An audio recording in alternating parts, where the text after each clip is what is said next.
transmitter side, receiver side.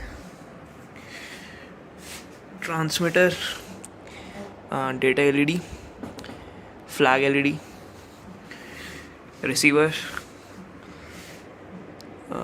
flag LDR, data LDR, and the two microcontrollers are separate. They are not connected by any wire. They are connected to the computer only. Okay, let's say some input high,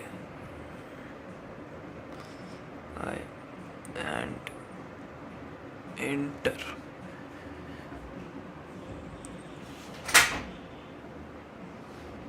Successful hua? High. You can see it prints high. And let's try something big. VATSA. What's it's receiving data. What this is transmitting. Let's see over here.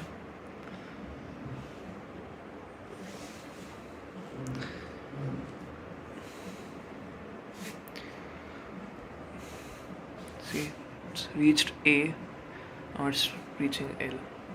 The whole data gets transmitted. So basically how this works is, suppose I type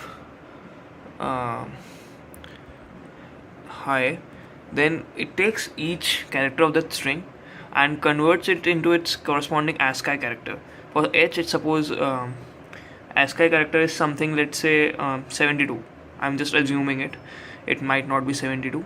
Then converts 72 a binary, and then it transmits the data. How it transmits it is, if 72, let's suppose it's in form of ones and zeros. Okay, so for each one, it turns on the data LED, and when it's transmitting, it turns on the flag LED. Okay, so if the flag LED is on, it reads the state of the data LED.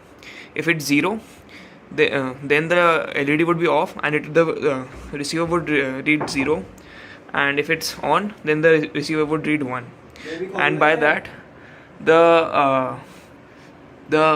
it takes the whole string and reads it.